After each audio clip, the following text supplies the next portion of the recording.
Since its foundation in 1994, Chiang Mai University's Forest Restoration Research Unit has developed science-based methods to transform the concept of forest restoration from the wishful thinking of a handful of ecologists into the practical reality and global necessity it is today. In this video, we celebrate some of FORRU's key achievements. We started by studying the reference forest ecosystems of Doi Suthep Bui National Park, which define the goals of ecosystem restoration in terms of biomass, forest structure, biodiversity, and ecological functioning. Reference forests are also a source of seeds for growing planting stock.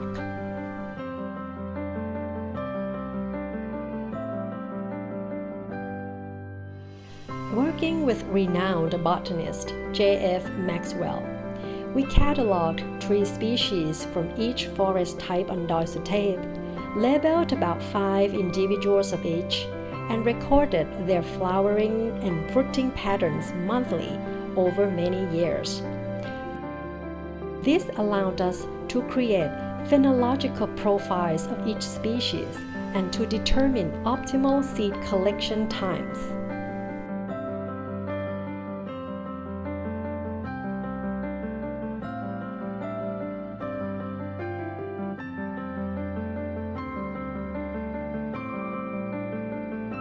To date, FORRU-CMU's nursery staff and CMU students have collected seeds from more than 500 tree species and experimented with them in our research nursery on Doi Suthep. We have collected dormancy and germination data for 429 species and tested early seedling survival and growth in the nursery. Recently, we expanded into seed banking, discovering which species can be stored in freezers and under what conditions. We've even sent seeds of more than 300 tree species to Millennium Seed Bank at the Royal Botanic Gardens Kew in the UK to preserve them in case they are lost from Thailand.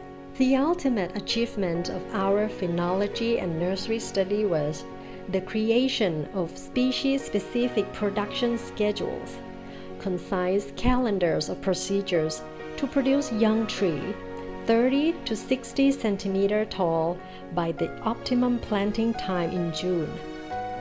This allows planted saplings to grow root systems in the rainy season that are deep enough to find enough water in the subsequent dry season to avoid desiccation. We developed a system by which forest restoration practitioners can readily distinguish 5 levels of site degradation and recognize the tipping points that distinguish them. With this streamlined approach, practitioners can make informed decisions about which restoration strategy to adopt for each site they work on. We also developed a rapid site assessment protocol to help them balance the role of tree planting with natural forest regeneration and to determine how many trees to plant and how many species. We have established a chronosequence of forest restoration trial plots planted annually since 1996, creating a unique research resource where students can study the effects of forest restoration over time on the recovery biodiversity, carbon storage, and much more.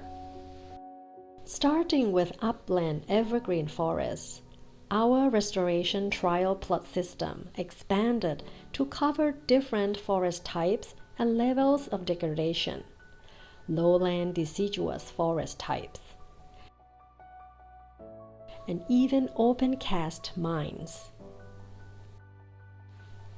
Our research concentrated mainly on assessing the survival and growth of both planted trees and natural regenerants identifying high-performing tree species, and effective maintenance regimes to achieve rapid canopy closure.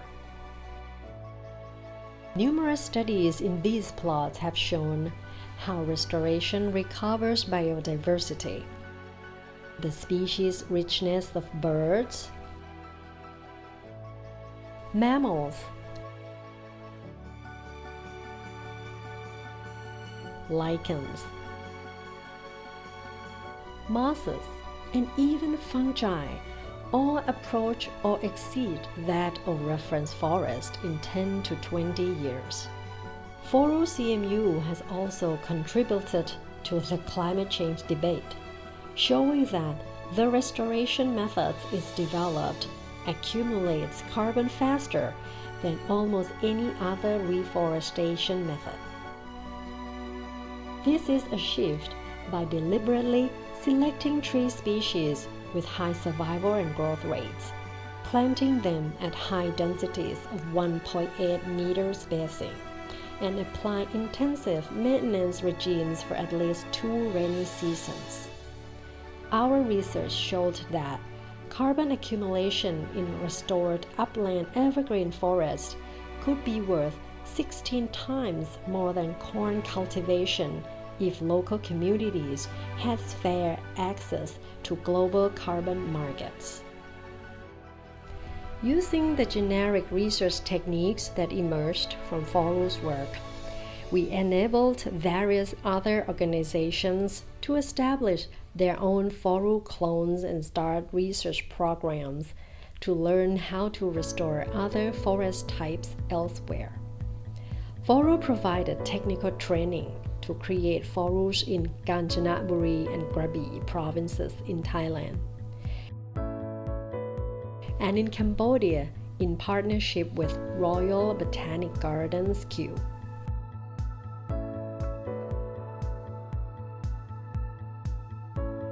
China, the Philippines, and recently in Indonesia. Over 3 decades, we've conducted over 100 workshops for professionals from all Southeast Asian countries. Children have most to gain from forest restoration, so FORRU-CMU developed an active schools program, simplifying research findings for teachers and students. Over the years, we've provided at least 1,000 education events for schools. Our most recent educational projects have been the Forests on Blackboards and the Young Forest Restorers projects, both funded by K. Donren Nature Conservation Foundation. We also provide research opportunities for CMU students to complete their dissertations with 24 BScs, 33 MScs, and 16 PhDs completed through FORRU. Staff and students continue to impact the academic community with over 90 published papers, 11 book chapters, and 40 presentations at international conferences.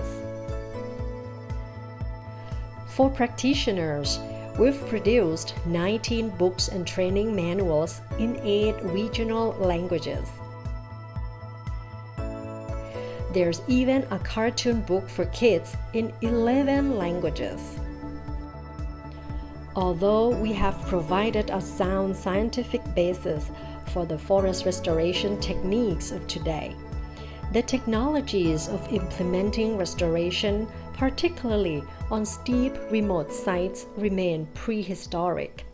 Holes are dug with Iron Age tool, and planting stock is carried in Stone Age baskets. So, FORRU-CMU is currently conducting research to develop less arduous ways of performing several restoration tasks. We are investigating how drones could be used to find seed trees in the reference forest and how they might perform aerial seeding as a more cost-effective alternative to tree planting. We are also developing ways to monitor restoration progress with automated tree height measurements and even carbon assessments. Who knows what the next 30 years might bring?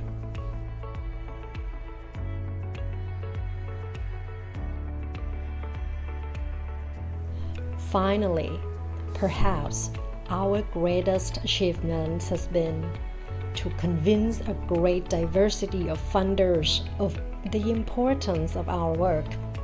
We thank the many foundations and international organizations and private sector companies who have funded both our research and our educational projects over the past 30 years, and for their unwavering support for our mission.